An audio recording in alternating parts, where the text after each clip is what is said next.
Okay, and we are live. You guys know the drill. We'll let the stream breathe just for a couple of seconds.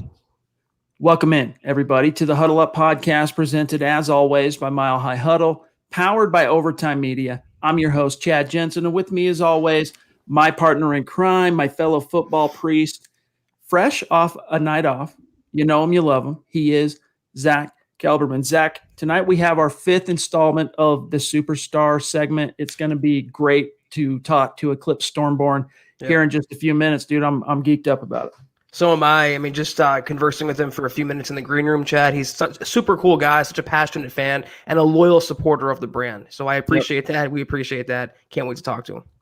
We're going to bring him on here in just a few minutes. First, though, I wanted to get your thoughts, Zack. Of course, our last stream Monday night, we take a night off, and sure enough, some real Broncos news breaks on our night off. And that is the first domino falls with regard to the Broncos getting their rookie class signed up. First, it was Michael Ojemudia. Today, Wednesday, we wake up to Albert O getting signed. McTelvin Agim is signed. I'm trying to think. Derek Tuska is signed, and Netani Muti is signed. So I might have missed one, but if I did, either way, they got 6 locked up, 4 more to go. It's pretty. There's probably not a lot to analyze on this topic, but your reaction. I mean, I'm glad they're getting him under contract before training camp gets going and the testing gets going and eventually the practices get going. There's not, like you said, Chad, it's pretty cut and dry. They had the rookie wage scale. These contracts are all predetermined for the most part. You want to see Judy in the building, he will be. You want to see, Cushenberry, you want to see Hamler. Those dominoes will fall, though I will say, if there is a hitch in this process, third rounders, it takes some time sometimes because of offset language. It's a weird negotiation, though in this kind of offseason, I would not be surprised if it's wrapped up fairly quickly. They come to terms and they compromise on a contract. Not much to say about it. I'm happy it's getting done, and I'm happy we can sink our teeth into some veritable news for once. Dude, what do you think? If you had to hazard a guess, what do you think is the primary reason the Broncos are waiting till the 11th hour to get these deals done? Because again, these are not free agent deals where there are key issues being negotiated, big dollar figures. It's all slotted per the CBA. There's a little wiggle room, and depending on where you're drafted, like Drew Lock last year wanted the quarterback premium. You talked about the offset for guys in the third round. There's a few rubbed, points of contention, I guess you could say. But for the most part, these are cut and dry type of negotiations, getting these rookies signed ever since 2011. I have a theory, but I'm wondering what you think has been the holdup. Every team is doing it this week. It's not just the Broncos. I mean, everyone is waiting to the last second because no one really knew, Chad, when training camp was going to take place. No one really knew a set concrete date, and the 28th was just finalized a few days ago. We didn't know anything. It was constantly changing. So I think teams were waiting to see, when they needed to be back in the building, how soon before they'd be on the field. It's not just Denver, though. I mean, this has been a process where since April, we've been in the thick of CV and everything constantly changing and everything being up in the air. And when things were finally falling into place, that's when business started getting back on the forefront for teams. Okay, we have to lock down our rookie classes. Let's get to work. That's the only thing I can think of. We saw multiple rookies and a few first rounders get swooped up and signed by their teams quite a while back. It started, actually. And my theory with regard to, and you're right, I mean, the avalanche aspect, the majority of them are getting done basically this week around the NFL. The Broncos, there was zero movement on that front until this week. And I think the reason why, honestly, is the Broncos weren't 100% sure there was going to be a season. And if there wasn't going to be a season, why actually consummate these contracts where you're going to guarantee, not only do you have to have the cash to pay the signing bonuses up front, but then you also have to, it's a liquidity issue, I guess, is the biggest thing. And once they knew for sure we got a season coming, all right, let's get these rookies in. And not to say that they wouldn't have gotten signed if the season would have been postponed or whatever. They still would have been signed, but waiting until they knew the lay of the land, as you basically intimated. But I think if you really boil it down, Zack, even John Elway, even Joe Ellis, they weren't 100% sure until, as you said just a few days ago, we're actually going to have an NFL season. We got to get these guys paid and signed up. everything comes back to CV this offseason, Chad. Literally everything, financial, personnel, everything comes back to CV because it threw the biggest wrench in the machine, Chad. It was one of the biggest hitches in the giddy-ups of NFL history, the CV and the associated impact, the revenue and the season and the games and the players. So many moving pieces and so many dominoes needed to fall. I'm not surprised at all that it took this long, but I'm happy that things are normalizing, at least a little bit, relatively speaking. Rookies are getting back in the building. The Broncos shared kind of an insider video with Bradley Chubb, how he rolled up to the facility and went through the process and the testing and all that. Some of it, just a little glimpse. It's weird. It's unique. It's different. It's going to be that way for 2020, but thank God there's football. That's all I can say. Absolutely. So as James says here, quick recap. Broncos have the following rookie draft picks signed: Michael Ojemudia, the 3rd-round corner; Albert O, the 4th-round tight end; Derek Tuska, the 7th-round rush linebacker; McTelvin Ajim, 3rd-round defensive tackle; and the 6th-round guard, Netani Muti. So thanks for pounding that out for us there, James, keeping us on the up and up. All right, so we want to get Eklyps Stormborn here on the show in just a minute. We got to do some quick matters of business, but I want to get this out in front, make sure all of you know. Any questions you might have for Eklyps, by all means, get them in the chat stream. Buona Beast will keep an eye out for any specific questions or super chats directed at Eklyps. We want to hear them if you've got a question for him, so keep that in mind. But first, guys, you got to understand this show and Mile High Huddle continues to grow at a steady pace. Here we are sitting in the depths of the NFL summer. Nothing has happened since the draft, and everything with regard to MHH continues to roll on. We got to make sure we know our new listeners and new members of the community know how to connect with us, especially on social media and on Twitter at Huddle Up Pod. You want to follow the main podcast account. Keep your finger on the pulse, as it were, of what's happening with the show in real time. And then also at Mile High Huddle on Twitter. You get those 2 boxes checked. You're not going to miss anything with regard to podcast programming, announcements, giveaways, polling, or breaking Broncos news and analysis. And gang, we got the news today. For sure, the NFL is going to require and mandate across all 32 teams. If there are fans in the stands, you must be wearing a mask. It's required. So we want to point your attention here, 1 second, to Mile High Huddle mask at the merch store, Huddle Up Pod. Head on over there. Get your swag on. I'm not going to put it on because I don't want to sweat right now. Get yourself one of these face masks, and what's cool about them is not only are you keeping yourself safe when you're out and about, but with regard to the football season, and you start getting into the cooler weather and the cold weather games and elements, that's the type of mask you want to have. So you can grab it at huddleuppod.com. If you're not in the hats, T-shirts, hoodies, you name it. If you're not in a position, though, to patronize the merch store, it's all good. Each and every one of you, regardless of how or where you're listening to this pod, or whether you're with us live right now or listening after the fact on demand as a podcast, these 3 things we ask that you do. Each one of them helps us in ways you just can't imagine. Make sure you're subscribed wherever you're listening. Like this video, like this episode. And if you really love what Zach and I are doing, share it out there. Share these episodes on Facebook. Share them on Twitter. Get them out there to your social following, your friends, your family, and help us continue to grow and reach new like-minded Broncos fans just like you. Okay, Zach, before we grab Eklyps, I just want to double-check one thing here really quick, and then we're going to get him on the chat stream, especially when we have these superstar segments. It moves so fast. So let me really quick out of the way because I don't want Duke to get jumped. He says, happy birthday to the Queen of MHH on Super Chat. Appreciate you, Duke, with the generosity, and thank you for the reminder and the message. Well, let's wish Christy a happy birthday. I didn't realize it was her birthday today. The happiest of birthdays to the Queen of MHH, Chad, the Queen of the Huddle Up podcast. Everyone in the comments, be sure to wish Christy a happy birthday. We're going to get her on the show again, Chad. We're going to give her another segment, another chance to rectify her computer issues from last time. Everyone wants to see what she's has to say about the Broncos and everything. So happy birthday, Christy. Thank you so much for your continued support and being one of the greatest fans on the planet. And thank you, Duke. Appreciate it. All right. Yeah. The time has come. Let's get Eklyps Stormborn on the show. I'm going to grab him from the stream, from the green room. Here he is in the flesh. Eklyps Stormborn. Welcome to the Huddle Up podcast. actually in a live episode. You're catching almost every pod live. You're listening. You're rocking the merch store. But now you're live in the stream with us, dude. It's great to have you. How are you, bro? Happy Hump Day, Broncos family. I love y'all. Glad to be on.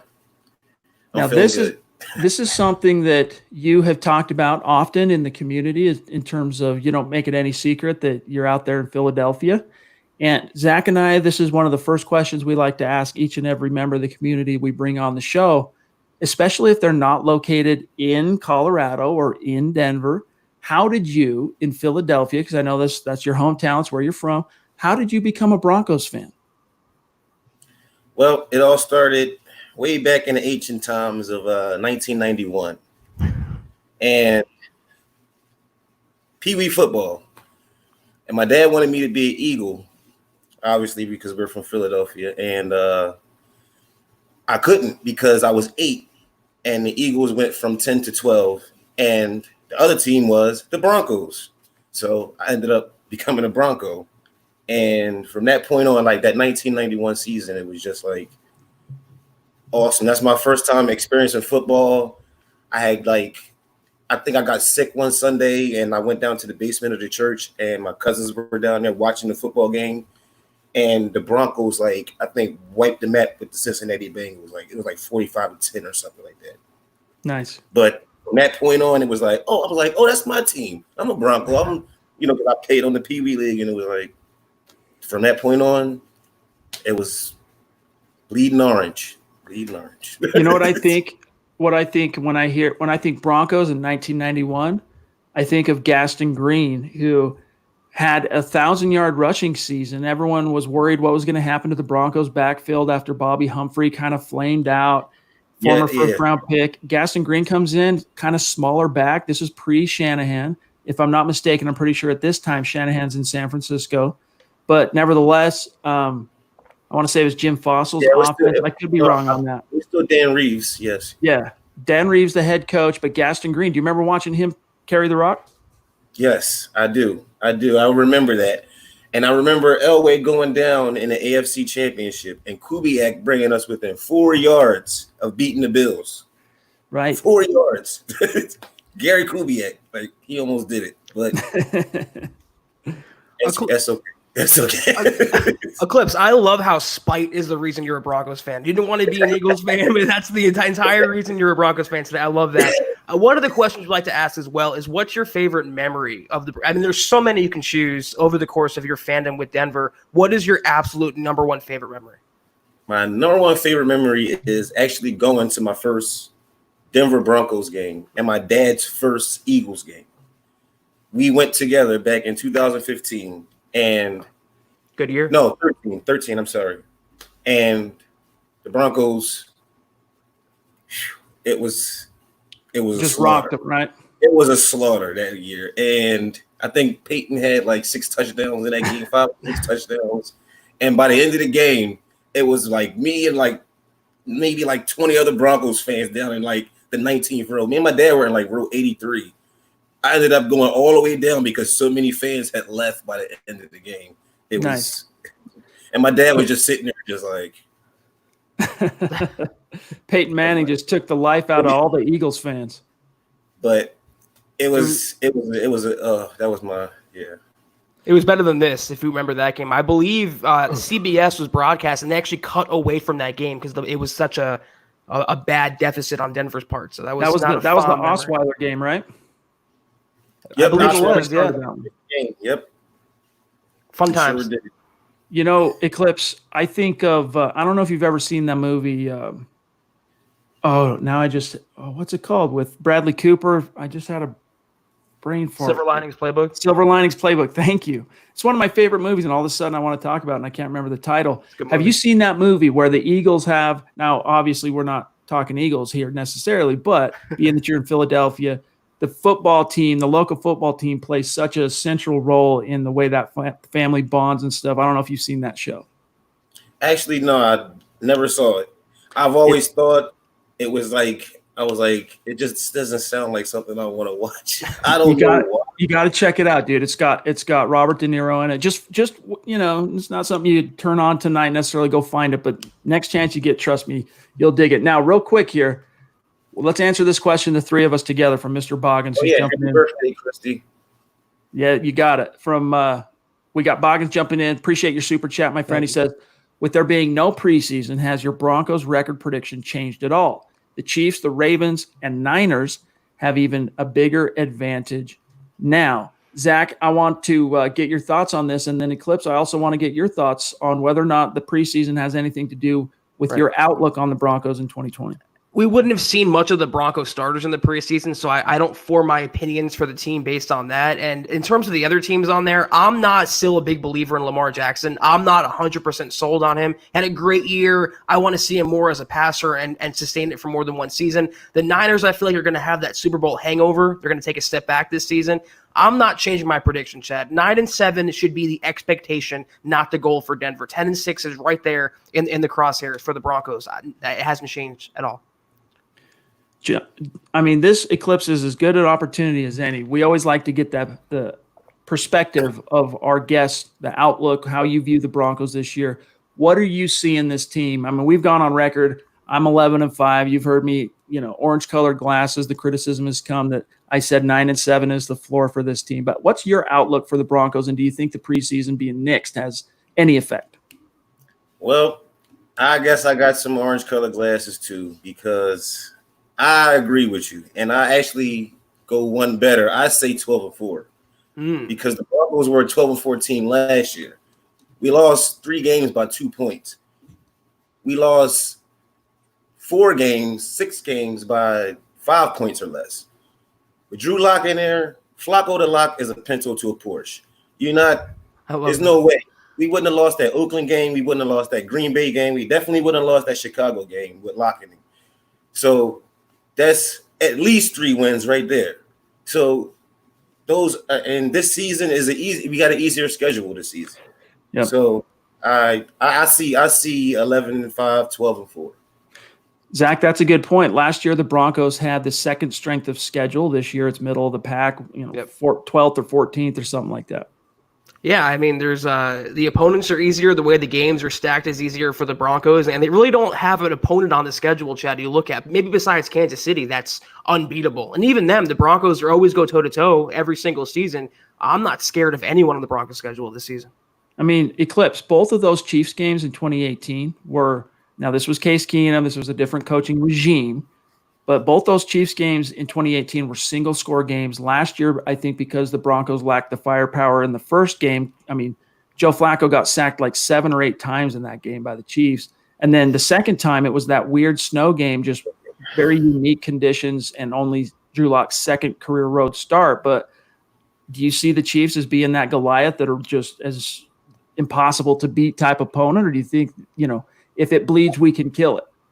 Well, actually, with the Chiefs, I see them coming back as some overly confident.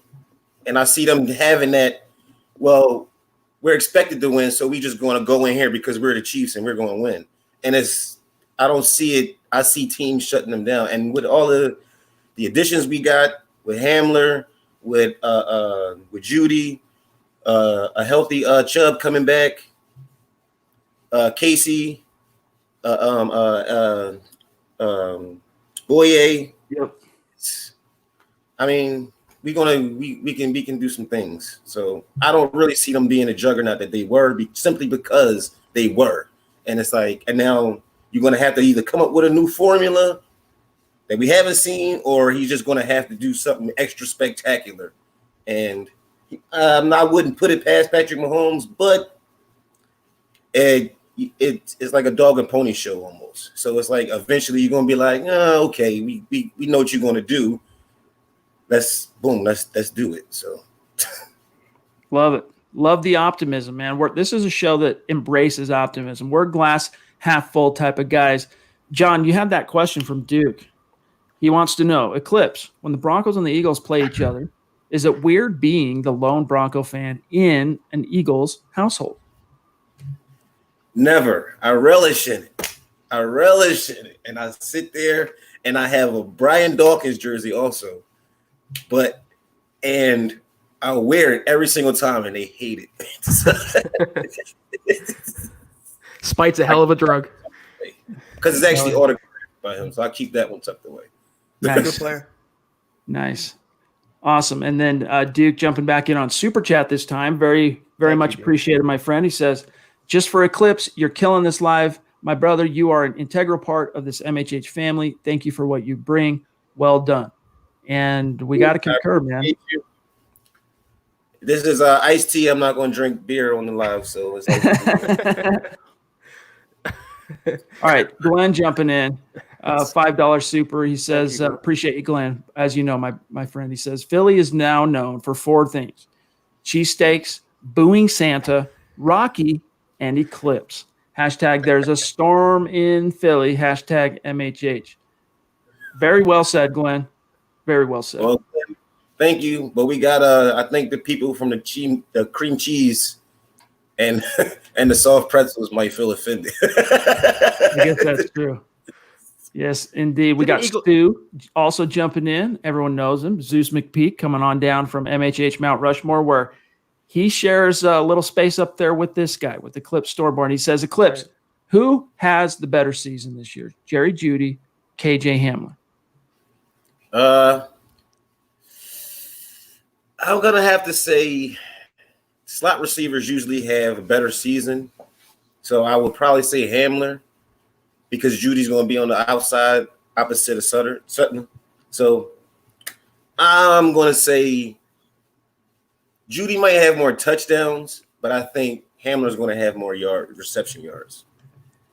It's going to be interesting, Zach, because we don't really quite yet. Everyone's already penciled in Jerry Jeudy as the wide receiver too. In fact, the Broncos have pretty much telegraphed their intention of doing that, installing him as the starter. But we know, opposite of Sutton, as Eklyps said, but as we know, Hamler, I mean, you've got Pat Shurmur, his base offense is 3 wide. So that third wide receiver is going to see a lot of snaps this year. And the truth is, it's hard to kind of project what to expect from KJ Hamler, just because in Judy's case, not only was he prolific and productive in the SEC, going up against NFL level competition and all that, but we kind of, in that sense, can project a little bit closer. He's got the right size, what maybe to expect in the NFL. Hamler, he's a little bit more diminutive. What's your outlook on Hamler this year, Zach? It's going to be tough for him because, like I've been saying, Broncos fans think they're getting the next iteration of Tyreek Hill or Deshaun Jackson. He has a ways to go in his development. He has to improve his route running, improve his hands, and really work up to speed at the NFL level. Also bulk up conditioning-wise at the NFL level. Jerry Jeudy can play outside and the slot, whereas Hamler's limited pretty much just to the slot. So in terms of pure volume, Jerry Jeudy was the first-round pick. He is the golden boy opposite Courtland Sutton. He's going to compete with Tim Patrick out there. He's going to be moved around the formation. Pat Shurmur will do a lot with these receivers. I'm expecting neither, though, either Jeudy or Hamler to have 1,000 yards. There's going to be 1,000-yard guy on this Broncos offense, more than likely, and that's Courtland Sutton. Judy's going to be around 800. Hamler maybe 500, 600. They're all going to contribute. This Broncos offense is going to be powerful, explosive, but it could take some time, especially with no offseason, no training camp, pretty much, no preseason for these rookie wide receivers to assimilate in Pat Shurmur's offense. All right. I think they might have more touchdowns than Sutton. Okay. Jeudy or Hamler? No, a fan. Oh, fan. Yeah. Dude, I just was be. talking about this on Twitter day before yesterday, and I've mentioned it on the show many times, but I do think Noah Fant is going to follow a similar trajectory in year 2 that Sutton had, where, really solid. I mean, rookie campaign, Sutton was solid. Fant at least had a record in terms of franchise record, rookie campaign as a tight end. I think he's going to really leap forward in year 2 because everyone thinks, oh, Pat Shurmur's coming to town. It's almost like a preconceived notion fans have that, they've heard it so many times that he doesn't use tight ends. It's not true. The tight ends in his offense eat a lot. It's just that there's only one on the field at a time for the most part. So I see big things in store. I agree with you on Fant Eklyps. He's going to have a big year. In the red zone especially, he's going to be a monster. Mark That's Langley. why I think he's going to have more touchdowns. He's going to top the team in touchdowns. Over Courtland Sutton. They got to use that skill set, that size. I mean, he's a red zone weapon to a T. Real quick, we got Mark Langley jumping in, showing some love on Super Chat. Thank you, Mark. Big time member of the community. He says, when the sun meets the moon, it's definitely a total eclipse. What's up, my guys? This cat right here is the coolest around. You got this, big homie, hashtag MHH. And you know what, Eklyps? Right before I went live, I quote tweeted one of, I think, either MHH promoting this podcast, and I said, we're about to have a total eclipse of the pod. Oh. it's not good, but it's not terrible. That's nice. I like that. John, thank you. We got KP, Big Kevin in the house down in Florida. Appreciate you. He says, Eklyps, more yards from scrimmage, Melvin Gordon or Phillip Lindsay. You're killing it, bro. And happy birthday to Christy. So who you got getting more scrimmage yards, Gordon or Lindsay? Well, thanks, Kevin. And it's going to be Lindsay. Lindsay, no doubt. Man. Lindsay. It is. I don't even have to give it. It's going to be Lindsay. That's all I can say. It's going to be Lindsay. Passing and rushing. So it's that's all yards from scrimmage. Yeah. So here we got Brandon on YouTube jumping in. Eklyps, do you feel that the Broncos got their corner in Michael Ojemudia, or do you feel there could be someone else? So I think to kind of rephrase this, thank you for your question, Brandon. Is Ojemudia this team's answer for the number 2 corner this year, or is it going to end up being somebody else? Well, I don't know if you guys ever heard of Schrodinger's cat, but I call him Schrodinger's Callahan because I don't know if what's in the box. I don't know. I don't know if there's actually a Callahan in there. I don't know. So it depends on the Callahan. That's what it depends on. That's the way, because I mean, he's not as polished as some of the other corners that came out earlier than him, but he can be something. But I think he just would need time to develop, as any rookie would. But I don't think he's just a day one starter. Okay. One more here from James, and then we are going to cut Eklyps loose and let him get back to his awesome family. James from across the pond showing some love on Super Chat, and he says, Eklyps, of the players on the roster, which one are you most excited to see this season? You're a key part of the community. Great to hear your insight. Well, thanks, James. The players on this roster, I'm going to have to say Lindsay because he should have got paid. And I believe it was a few years ago, I asked you guys, I compared Lindsay to Rod Smith. And I said he's undrafted and he's got that huge just boulder on him. Now he's got one on both shoulders now because they get Melvin Gordon on the other side of it. Like, so he's just ready to just run through a wall right now. I believe he's going to be off the charts this season. Let me tell you something. I love this man. Eklyps Stormborn. Well, I've told this story before on the podcast, but when Mile High Huddle was on the 24/7 Sports, CBS Sports Network, we had a premium subscription offer where we would save specific content like deep dive film stuff, draft content, only for paying subscribers and members. And then there was also a members only message board where you talk to us, the writers and the staff, and members could engage and all that stuff. And it broke my heart. It made me so mad because right when things fizzled with our relationship with 24/7 Sports and MHH had to go find a new home, somewhere new to hang our hat, we landed on our feet with Sports Illustrated, and the rest is history. But Eklyps had just recently, just prior to that happening, had subscribed as a VIP. And so I just told him, man, I'm going to find a way to make it up to you someday. And I think he's actually been the one he's reversed that equation. He's been just such a tremendous giver to this community and to this podcast and to MHH. And I just want you to know, Eklyps, before we cut you loose here tonight, that we just appreciate you more than we can say. And we've really been looking forward to this episode, and it's been great getting a chance to talk to you. Well, thank you. I appreciate you guys. Y'all got me through some tough times, man, in these off seasons. And the community, I mean, everybody, I mean, Glenn, Christy, Mark, Gio, is everybody. I don't know, James, everybody, Kevin, Robert, all of y'all. It's just the love. Like I said, we went from a country to a community to a family, and it's like I love it. So I love it. If this is Broncos world, I'd say the MHH pod is like the UN, because we got like diplomats, representatives from all around the world that just meet here and we all just discuss Broncos. Eklyps, you've gotten us through some hard times as well this offseason. The feeling is definitely mutual, and I'm digging that Atwater jersey behind you. It's definitely dope. Oh, thank you. I appreciate that. Heck yeah. All right, guys. Well, make sure, obviously, the conversation is going to continue with Eklyps in the chat stream and in future pods in the chat stream, but make sure you follow him on Twitter as well. He's a great Twitter follow at Eklyps Stormborn, as you can see on the screen here. Unique way to spell it for those of you listening as a podcast, at EKLYPS. That's how he spells Eklyps, EKLYPS Stormborn on Twitter. Find him. Thank you so much for joining us, my friend. We'll look forward to getting you back on the show when we actually have a product on the field that we can all get together and analyze, and it'll be a gas later on this fall. And Greg Smith says, great job, Eklyps. But thanks for joining us, my friend. Thank you for having me. I love all y'all, and happy hump day. Have a great night, y'all.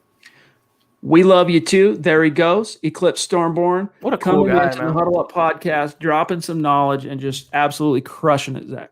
Cool guy. What a great interaction, Chad. It's one of those you just want to hear what he has to say and the way he describes, the way he tells stories, and hearing an out-of-market Broncos fan, how they came to Jesus, so to speak, with Denver, and how they found the Broncos. It's always a unique way, but his way of being in Philadelphia and then being forced to pick a team and rebelling against that team and just picking the other team out there. It's just fate leads you to some crazy things. It was wild to hear that. He brings up a good point about how this podcast is. I mean, that's a great way to put it, the UN of Broncos country, because if you think about it, now we have the hashtag state of being. Everybody knows what it means. Broncos country is not a geographic location. It is a state of being. He personifies that. And if you think about it, Zach, you go back. So this was the 5th installment. Every Super Chat superstar, every key crucial member of this community that we've had on the podcast, and almost all the regulars that we know that are in the conversation every day, there are some exceptions, but let's just narrow it down to those who've been on the show so far. Every one of them, I should put it this way, not one of them lives in Denver. So it is a Broncos world, and it's an honor to be considered, as Eklyps said there, the UN of Broncos country. It's great. You would never suspect that either. You would just assume that most of these fans are from Denver, born and raised in Colorado, and it's not the case. Broncos fans, they travel well. They're scattered throughout, not just the country, Chad, but we've interacted with people in Japan and everywhere around the world, Australia, literally every continent pretty much we've interacted with, and it's crazy to see that. Yeah. I mean, I've had people reach out from Saudi Arabia, all right, so from the Middle East, from South America, from lots of our fans, Canada, England, in Europe. I mean, that's the only one I can think off the top of my head, like a major country. I don't think I've ever had anyone reach out or make it known that they're in China. But other than that, it's just a massive community, and it's great to see how it's just caught fire and continued to grow, and the friendships and the bonds that get created in the community, and it's just really fun. But so anyway, make sure you follow Eklyps Stormborn on Twitter. He's a great dude, and very knowledgeable Broncos fan, as you saw here tonight. Zach, really quick, I want to grab this just unbelievably generous super chat from the wizard himself, jumping in once again, showing some love. And that's the fifth, I believe, podcast in a row that he has shown this level of generosity. And all we can tell you, my friend, is it just blows us away. Like, we just appreciate it more than we can say.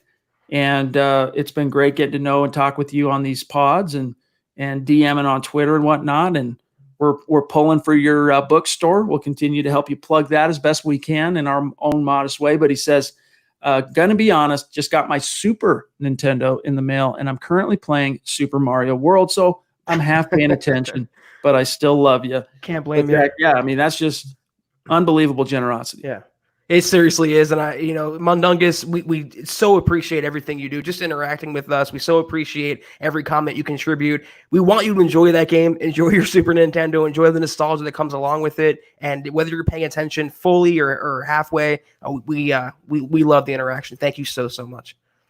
Absolutely. And this goes, I mentioned this, I wanted to just take a second real quick, and then we'll get to some more Bronco talk. But I just wanted to take a second and reiterate what I said to close Monday's show, which is that with CV and the word that shall go unmentioned, the way it has decimated so many different sectors in the economy, our community is so widespread. Different people have been affected in different ways, but everybody's been affected. If you are in the community, if you're a business owner, brick and mortar or digital, either way, and we can help you, let us know. I mean, we don't mind shouting out a link, shouting out a location. It's not something we're looking to charge anybody for, like to advertise on the podcast. We're just saying if we can help you, shout you out, draw some eyeballs, send some foot traffic your way in whatever modest way we can. We're happy to do that. And Mundungus, again, man, thank you so much for your support and enjoy your video game, brother. By the way, Terry jumps in north of the 49th parallel. He's going to be on not next week, but the week after. And he giving some props to Eklyps. You're going to smash this, Eklyps. And as always, Terry, we appreciate your support. And then let me just check something real quick here. Zach, I wanted to get your thoughts. I co-titled this particular podcast Elway's Best and Worst Draft Picks because Bob Morris of Mile High Huddle recently just put out this week Elway's 7 worst free agent pickups and 7 best free agent pickups. And I wanted to get your thoughts, get the community's thoughts on that. But real quick, before we do that, let me just jump down here. This chat stream just did a massive jump, and I don't want to miss anybody. We got our friend, a 6'10" Mexican. He's got a podcast. Check it out. What is it, Zach? It's Bronco Talk, I believe. Check him out. He's just getting started. He says, and appreciate the super, by the way, my friend. He says, how do you guys think Coach Fangio will do in his second year? Hashtag 24/7 survivor. Hashtag happy B-Day, Christy. I'll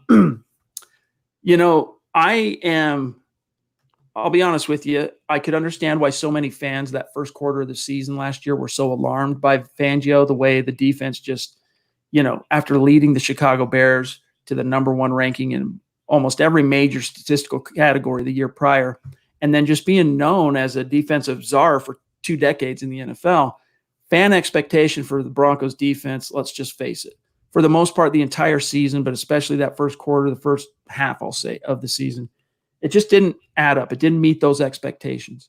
He eventually he had to roll with some pretty serious personnel losses. First Bryce Callahan, then Bradley Chubb. There's a few others that affected him, but he eventually kind of slapped it together and I think it took him some time to figure out how to call plays from the sideline. Yeah. Not to say, it's just a different feel. And he's talked about that. He always called from the booth where he could see everything, calling from the sideline, juggling the duties, Zach, in the game of decision-making and engaging with players and coaches and the whole 9 yards. It took him some time to get that figured out. But Zach, I'm more prone to judging Fangio from that basically the second half of the season on. And especially once you had Drew Lock, a competent, viable, dynamic quarterback inserted into the equation. This was a defense, though, for all of its faults and, its failure to kind of meet expectations last year, Zach, it still finished as the #1 red zone defense in the NFL, which frankly is probably the biggest reason that team was able to hang and kind of harass teams that they maybe until Locke got inserted didn't have any business of beating or hanging with. That red zone defense was a big part of that. But I think Fangio is going to do well in year 2. He was dealt a pretty crappy hand last year, Chad. I'm not talking about just on defense. On the offensive side as well, having Joe Flacco as your starting quarterback and being a rookie head coach, being involved in all sides of the ball, not just defense, as he was accustomed to for 3 decades.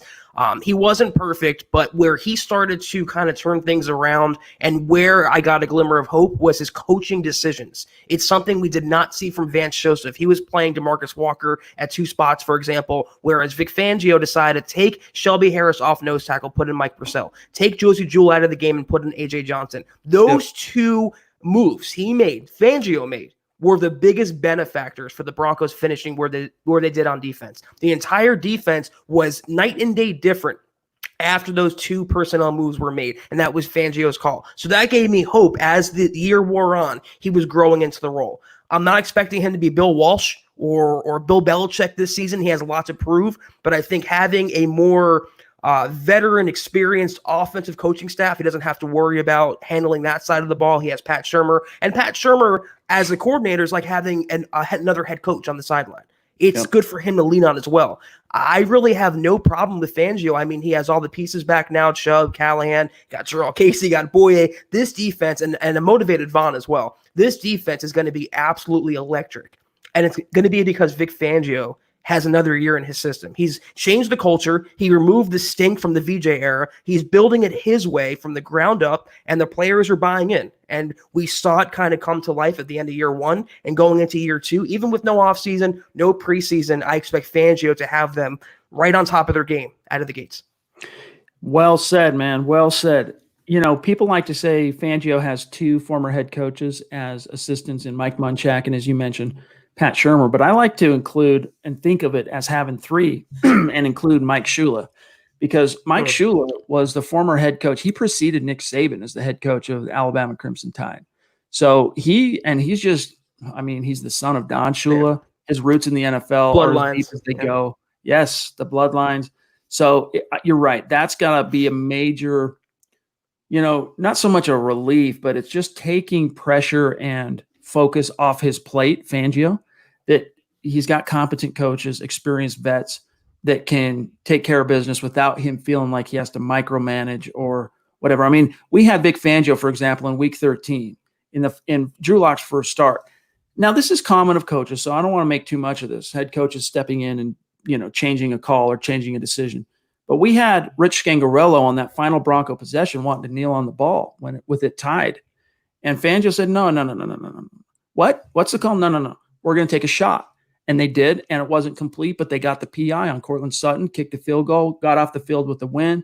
So those type of concerns, not to say that he's going to agree with Pat Shurmur on every little decision and call that he makes, but I think that's a good point you bring up, that takes a lot off of his plate. And by the way, Kenneth Booker jumping in, he says, I love hearing everyone's voice. It feels like you get to know them even better. Love this community, and we agree with you, man. That's been one of the cool parts about getting a chance to meet the community in person. And speaking of one of the guys we've gotten a chance to meet, Zeus McPeak, who already showed some love on Super early in the show when Eklyps had a message for Eklyps, but you just continue to astound us, my friend, with your generosity and your passion and support for MHH. And we just love you, my friend. And if you got time tomorrow, I think this is the third pod. I'm going to message you tonight. If you get off work tomorrow, call me. I need your advice. Figure out how to set up my command center here. I need to get that done because my wife and I were actually just talking about that last night. And I said, I got to talk to Stu. She's like, who's Stu? I said, come on. You got to know who's Stu. Anyway, Zeus, thank you so much, my friend. Appreciate you. This is why, Zeus, you're literally and figuratively sitting on the throne of the Huddle Up podcast. We appreciate you more than words can ever describe. Okay, real quick, Zach. Let's see, where are we sitting time-wise? We're at 42 minutes. All right, I wanted to get your take on, let me start with, first off, Bob's 7 worst free agent moves from John Elway since he arrived in the front office back in 2011. Let me do a quick share screen. Excuse me, 1 second here. I want our audience to be able to see this right along with us here. But as you can see, John Elway's 7 worst free agent moves as Broncos GM. And Bob does a great job with cap and, analyzing value when it comes to different personnel moves, and was a good, very astute analyst. Here's the 7 worst moves John Elway made in free agency. Zach, first, he's got listed as number 7 in descending order, using a right of first refusal tender on C.J. Anderson following Super Bowl 50. So his quick quote here, the Broncos had limited cap space in 2016 offseason, had a major contract negotiation to consider for Von Miller, the recipient of the exclusive franchise tag that year. Elway thus made a few moves coming out of Super Bowl 50's triumph that appeared to be about clearing the way to pay Miller. That included giving Anderson the right of first refusal restricted free agent tender, which allowed any team to sign him to an offer sheet, but provided no draft pick compensation if the Broncos declined to match the offer. Then Adam Gase, the head coach of the Miami Dolphins, signs Anderson to an offer sheet, 4 years, $18 million. And the way the Dolphins structured it was to include a $5 million roster bonus in 2016 Elway decides to match the offer, which meant he paid more in 2016 than he would have on the second round RFA tender, which was about $2.5 million at the time. Though Anderson was solid in terms of production, if Elway had hoped to save some cash that year, things didn't work out as expected. Do you see that as a bad enough move to land on a top 7 list like this? That's what I was thinking. It's like, it is a bad move, but I don't know if it was one of the overall worst. The thing, though, that stands out to me, he's willing to pay CJ Anderson, but not Phillip Lindsay. It's what is the inconsistency here? Why not pay a more dynamic player who's a homegrown guy who doesn't do any complaining? CJ Anderson was constantly complaining on Twitter, constantly feeling bad for himself and victimizing himself. He was not endearing himself to the fan base at all, whereas Phillip Lindsay has done nothing but that. So it was a bad move, but I'm looking at it like, this is another example of Elway. He does pay running backs. It's just he has an axe to grind with Lindsay in specific, and I don't understand that.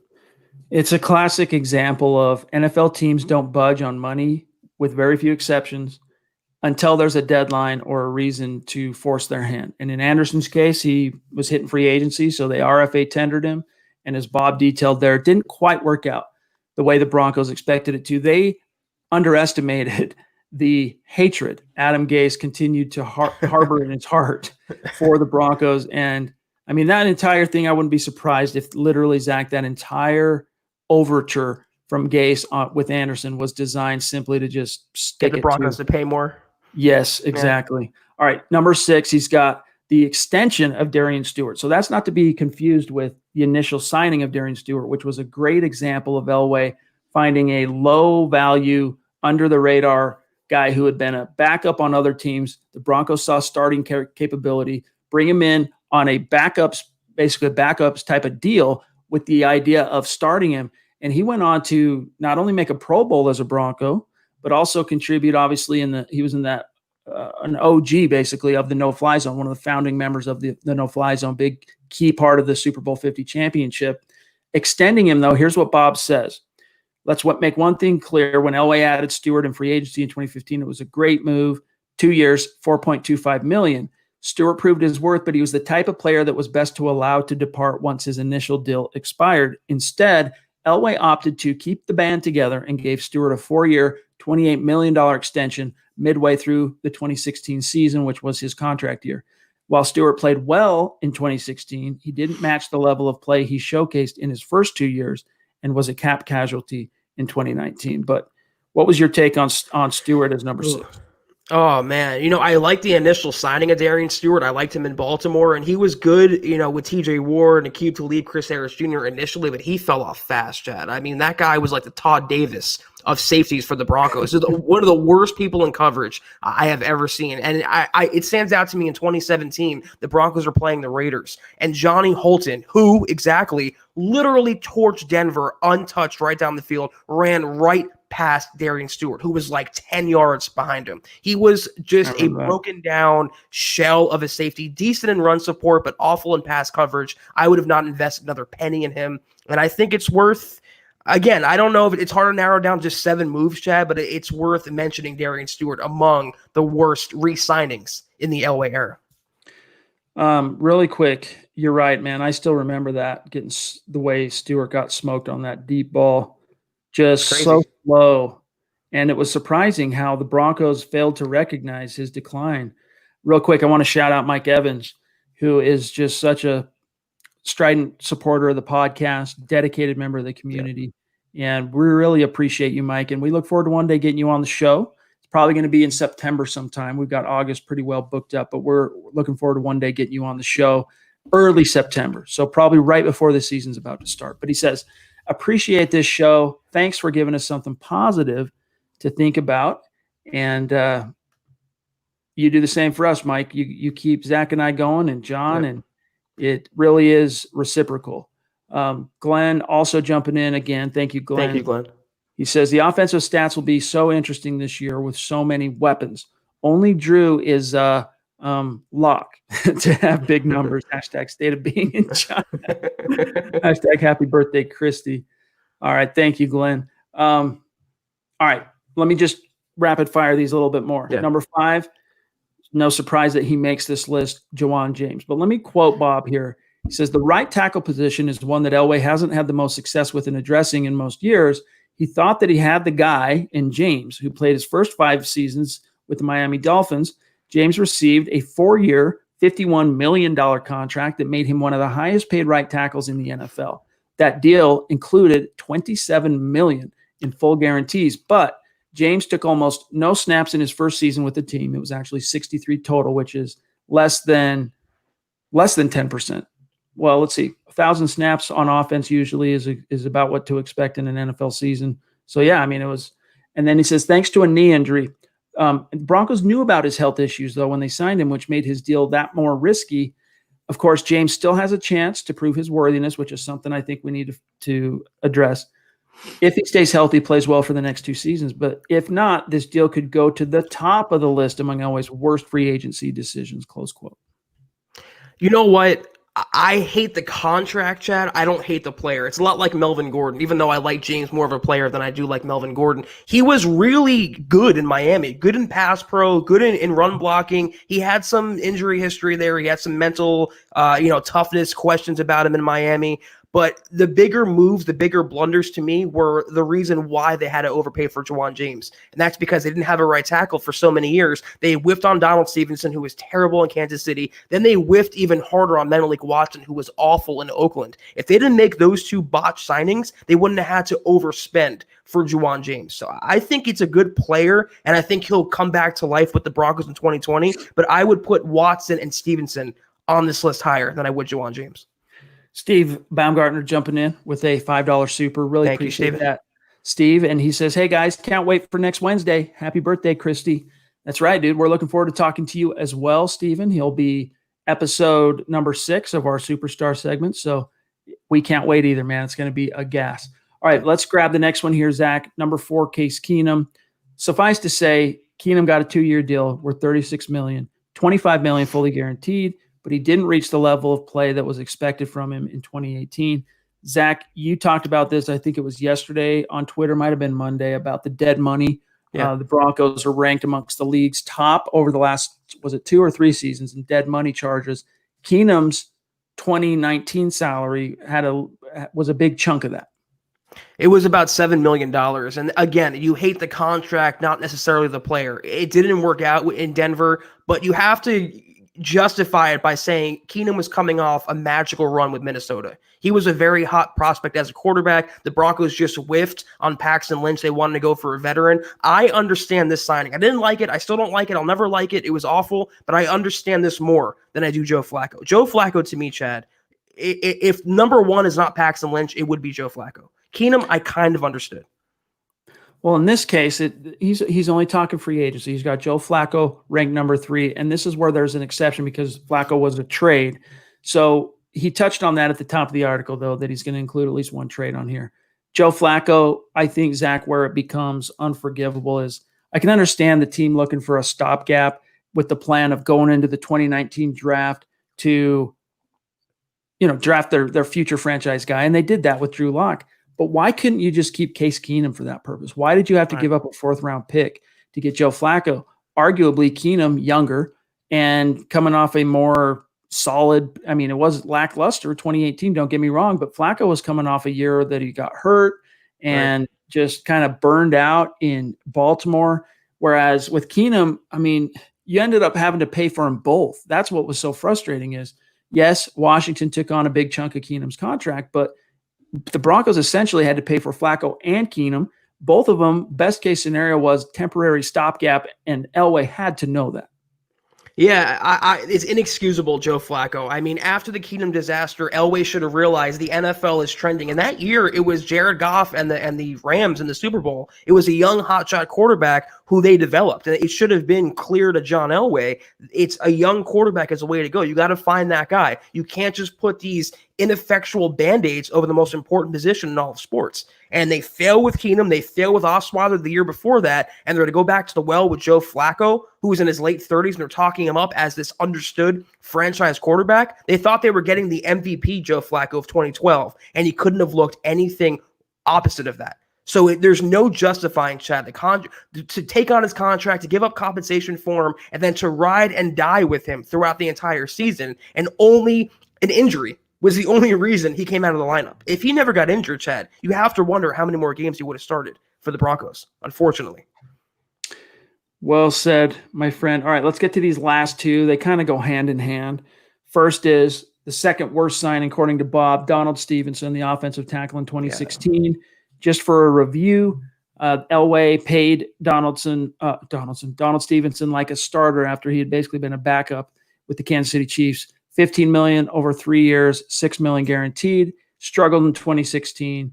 Took he became this team's swing tackle instead of a starter. Earned $2.5 million in 2017. Actually had a couple of solid games, but he took a little bit of a renegotiation on his contract, which helped take a little bit of the sting off that whiff.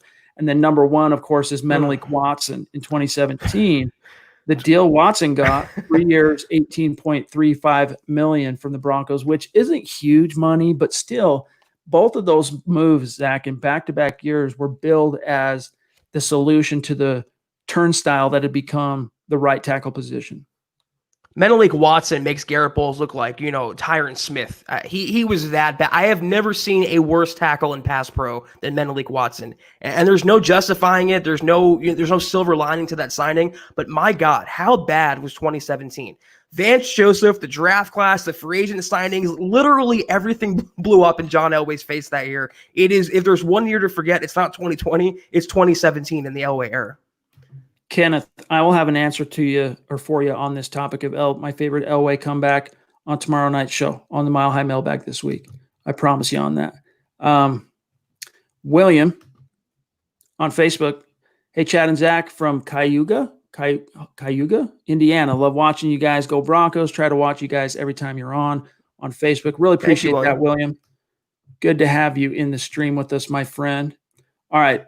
Zach, we're at 56 minutes, so I want to rapid fire these Elway's seven best free agent moves real quick because there's a couple other supers that we cannot neglect here tonight that we got to get to, and we're buttoned up right against our deadline. So I'm going to run through these quite quickly here.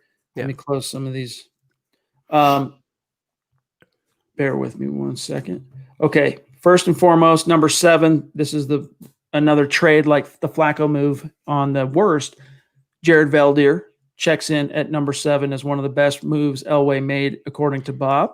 Number 6, the signing of Evan Mathis in 2015, literally on the doorstep of the regular season. And Zach, what made that one so sweet was it was a 1-year deal, which we know, but it was basically $1 million plus some incentives. Like they got him on the cheap and he helped them win a Super Bowl.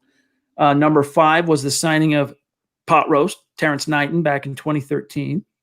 Number 4 was the signing of Emmanuel Sanders. And what made that one so sweet is not only the fact that he went on to make a massive impact as a Bronco, Super Bowl 50, multiple 1,000-yard seasons, couple of Pro Bowls in the orange and blue, but the fact that the Broncos, Elway, swooped him out literally from the Chiefs facility, signed him out from under the Kansas City Chiefs, not just because Elway's a silver-tongued devil, but because Sanders coveted the opportunity just a few months removed from the Broncos, setting the league on fire, 606 points, all-time record, Peyton Manning. He wanted the chance to play with the Sheriff, and so he came to Denver, but the Chiefs ended up on the back burner there. And then number 3 is kind of a little bit of a cheat. He includes them together as a triumvirate. What a year that was, 2014. It really was, because you had Sanders and DeMarcus Ware, Aqib Talib, TJ Ward in that 2014 offseason. And not only did that trio contribute to one of the best defenses all time to win a world championship, but they combined for 7 Pro Bowls together in the orange and blue. Ware was only a Bronco for 3 years, Talib 4, Ward 2 and some change, but really 2 seasons. So that I definitely concur. Number 2, as far as decisions, extending Chris Harris Jr. in 2014. And his point here is the fact that Elway got him on the relative cheap. It seemed like big money because he was only a couple years removed from being a college free agent. But even then, it was a lower tier contract for NFL corners. And he definitely outkicked his coverage there, although we never heard the end of it, right? He's always talking about how he took a haircut and he's never going to take a haircut again. And, anyway. Then obviously the number 1 free agent move for the Broncos in the Elway era, signing of Peyton Manning. Need I say more? Yeah, that's quite the resume, Chad. A lot of feathers in Elway's caps. I'm going to say DeMarcus Ware, though, should be a little higher on that list. I mean, not only you're getting a future Hall of Fame pass rusher, and the defense did win them a title, you gave him a perfect mentor for Von Miller. I mean, is there a better bookend pass rushing duo of the last half decade or decade than Von Miller, DeMarcus Ware? I mean, all those moves are great. Peyton Manning's a no-brainer, but my God, 2014, Chad, what an offseason for Elway. All right, let's grab Mundungus real quick, who's Wow. jumping back in and showing more generosity. You don't have to do that, bro. You know that. He says, I was doing terrible with Mario, so I've switched to GoldenEye. Now that's a game, dude. Get I the remember golden playing gun. GoldenEye in college. Get Anyway. the golden gun and go to paintball mode. That was There you my go. childhood right there. On my N64 against my 5-year-old, he has no chance. Pretty sure I saw him shed a tear. Probably how Bowles feels against literally anyone. Mark's alter ego right there. Yeah, taking it. Yeah, that's awesome, Mundungus. Thanks, man. Really appreciate your support, brother. Really, really do. We got Nicholas Thompson. Oh, sorry, John. A name I don't recognize on Super Chat. So thank you for joining us live, and thank you for supporting the podcast live. And it means a lot to us, my friend. If you got any questions or comments, be sure to get them in the stream, and we will look for those there. But Zach, as we I'm going to scroll down here. Eklyps, you don't have to do that, bro. Eklyps showing some love on Super Chat. You don't have to do that. He's the man. Eklyps, he really is. You're a boss, bro. Seriously. Yep. Check out, though, dude, when you get some time, check out Silver Linings Playbook. I'm telling you, it's like a dramedy. It's a drama, but it's also funny. It's got a lot of laugh out loud moments, but it's one of the better movies I've seen probably in the last 10 years. It's been out for a while now. It's about 10 years old probably now that I think about it, but it's a great movie, and I consider it to be a sports movie because of how central the Philadelphia Eagles play to that particular story. But anyway, Eklyps, you're the man. Appreciate you, bro. Okay, Zach, what I wanted to touch on here, and then we'll grab Duke, is the fact that I want everybody to dial back in time to March-ish, late February, March 2012. The Broncos they throw their hat into the ring on Peyton Manning. Honestly, I want to know how many of you, coming off that Tebow season, and just the general, what you knew about Peyton Manning then, he was basically viewed as the Bronco killer. He was actually hated by most Broncos fans back then, right? Because he had single-handedly, not only was he a superstar, and sometimes fans of rival teams love to hate the superstar, but he was literally the Bronco killer. In back-to-back wildcard rounds, 03 and 04, he trounced Jake Plummer's Broncos in the playoffs. And I honestly, when he first hit the market, I didn't give the Broncos much of a chance of locking him down, Zach. And John Elway's pitch to him is really, combined with what Tebow did to bring this team back into the national focus and, being able to kind of showcase the young talent on offense, Demaryius Thomas, Eric Decker, all that. John Elway's pitch to him was the takeaway. It was the soft sell. It was, here's what we can do for you, and then just leave him alone. He didn't try and pressure him. They didn't try and, give him ultimatums and deadlines. That was a huge factor for Peyton Manning, who meanwhile was being pressured and manipulated and pushed by almost every other potential suitor out there. Yeah. But it almost came down to the Washington Redskins, but I still don't think it would have happened because it would have required him playing Eli twice a year. But he wanted to play with Mike Shanahan. Elway was the next best thing, I guess, or probably the better option for him. And I think that 4-year reign he had in Denver, Zach, I don't know if that could ever be duplicated for a veteran quarterback kind of on the back nine of his career coming in. How productive, he basically achieved in that 4 years in terms of accolades and team accomplishments. He condensed it into 4 years what he had done in the previous 14 there in Indianapolis. But if you think back to 2012, did you really view the Broncos as a viable contender to land Peyton? No, considering all the other suitors for him, you had the Dolphins owner, I can't think of his name, Stephen Ross. Yeah, he was flying his private jet across the country trying to land Peyton Manning. You had Jim Harbaugh with the Niners trying to land him. You had the Tennessee Titans making a huge pitch for Peyton Manning, trying to bring him back home to where he played college ball. And the Broncos, I think it came down to having a well-respected coach like Mike Shanahan, but also a guy in charge in Elway who's a Hall of Fame quarterback. it was Peyton and Elway. They were equals. They were both two of the best to ever play the game. And I think Elway just plugged into that. And Elway didn't try so hard like the other, like Stephen Ross did or like Jim Harbaugh did. He just sold him straight up on what he can do in Denver, what he wants to build in Denver. And the thing about Peyton, Chad, which will never happen again, is that Peyton got better after he signed with the Broncos. It wasn't his twilight years. It wasn't Emmitt Smith joining the Cardinals for the last couple seasons of his career. This was a guy who was just getting started and still was playing at the top of his game. He set more records with the Broncos than he did with the Colts. So it was one of those stars aligning that we'll never see again. It was a once in a century type of move. Everything broke right. All right, let's rapid fire since we're on the wrong side of the 1 hour mark. We got to really hurry. Unfortunately, we got Duke jumping back in. Appreciate you, my friend. Thank you, Duke. He says, I heard the coin shortage is due to John Elway prepping to give Locke a big contract. I'd put my 2 cents on that, but I have no change. You know, that's definitely something coming down the pike if Locke is who most of us, I think, believe that he is. But still, that's not really something the Broncos are going to worry about till, let's see, 2021, 2020, early 2022 probably is when that becomes rubber meeting the road. NFL teams just don't budge on contracts till there's a deadline. Plus, they have the franchise tag at their disposal, so they can drag that out a couple more years if they wanted. He'll be under team control, assuming he pans out for quite a while. All right, we got James jumping in. Appreciate you, my friend, across the pond. He says, on offense, you got 21 years of NFL offensive coordinator experience, 7 years collegiately. On defense, excluding Fangio, 14 years of an NFL defensive coordinator, or is it? Yeah, 20 years collegiately, 3 head coaches on staff, 2 assistant head coaches.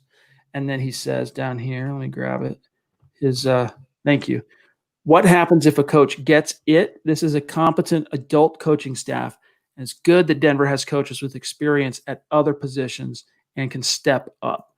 Well said, man. Well said. I mean, really the biggest difference is they've had so many upgrades in talent too that I'm telling you, man, I don't think I'm that far off the mark here saying 9 to 11 wins, like somewhere in that pocket. And with the NFL opening up an additional playoff spot, going from 6 teams making it to 7, I really like the Broncos' chances of competing for. They might not be able to win the AFC West this year, but competing for the dance.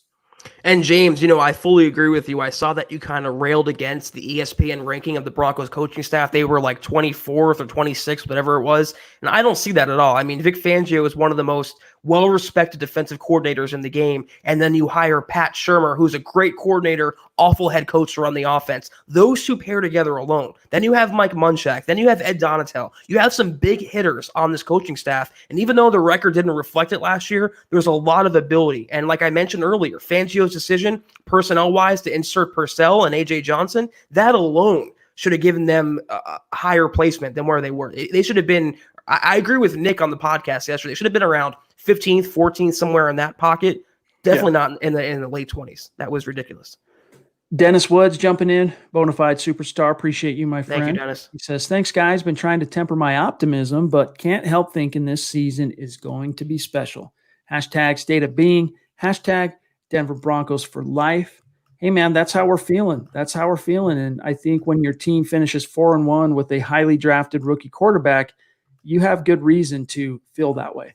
Nicholas Thompson jumping back in. Really appreciate you, my friend. Thank you, Nicholas.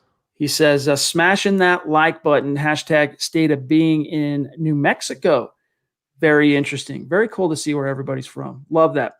Appreciate that, Nick. Okay, a couple more. Sorry, guys, we got to rapid fire these ones because we got to get going here tonight. Derek Green jumping in. He and his wife, Adina. Appreciate you showing some generosity like that, Derek, as you always do. Appreciate you, bro. He says, missed the last 2 pods because of work, but it's great to see you guys, and we just want to show our support. Can't wait till next week when camp starts, which it does. I mean, tomorrow, the rookies and Drew Lock and the rehab guys, they'll show up, get that first CV test. Then they'll quarantine Thursday, Friday, Saturday, come back in Sunday for another. And then if it's all clear on both those tests for each player, then Monday they show up and camp begins for them. And then the veterans will follow that same protocol later on in that week. And we're off and running. It's happening. Terry jumping in up in Canada. Appreciate you, bro. He says, hashtag football priest. and hashtag state of being, which you really do exemplify, Terry. Yeah. You really do. Thanks, Thank my you, Terry. brother. John, is there anything? Oh, Kathy, thank you for showing some love on Super Chat, Kathy. Really means a lot to us. I hope you know that. She says, good evening, Broncos country. Sorry I'm late. Just got in from work. Hashtag state of being, baby. That's awesome, Kathy. We need to get you some swag, Kathy. So shoot me an email. Let's get you a hat or a face mask or a t-shirt or whatever you want. Let's get you some swag. I think that is it from our superstars tonight, guys. Sorry to rush here toward the end, but we really do have to wrap it up. I've explained to you in past podcasts why time is of the essence once we get over the hour mark. But anyway, big thanks to Eklyps Stormborn for joining us tonight. It was great getting a chance. Killed it. He really did. He really did. He crushed it. So we look forward to having him on again in the very near future. We look forward to Stephen next week, and then it's going to be Terry, and then we'll have August happening in earnest. We got a nice little schedule of fans coming on the show, and by then we'll have some real happenings with the Broncos on the grass at UC Health Training Center to break down. Indeed. But in the meantime, guys, if we didn't get to your question, excuse me, if we didn't get to your comment, keep it in mind and come back tomorrow night and we will get to it because it is the Mile High Mailbag tomorrow night. It's our favorite podcast of each and every week where it's 100% opened up to you guys, our awesome community. So we'll get to you tomorrow. Meanwhile, make sure you are following the pod on Twitter at Huddle Up Pod, at Mile High Huddle as well. And whatever you do, make sure you're following my partner here, Zack Kelberman at Kelberman NFL, myself at Chad and Jensen. And you want to also make sure you're following John at John K MHH and our guest tonight, Eklyps Stormborn at Eklyps Stormborn. But Zack, look forward to tomorrow, our favorite pod. Have a great night, brother. And we'll talk again tomorrow. You as well. Everyone else out there, have a great night. Have a great start to your Thursday. We'll see you tomorrow night. Favorite pod of the week, Chad, every single week. Amen. And a happy birthday to Christy on our way out once again. And anyway, we'll look forward to seeing you guys tomorrow. For Zack Kelberman, I'm Chad Jensen. Mile High salute to our Super Chat superstars. We love you. Appreciate you more than we can say. We'll talk to you tomorrow night.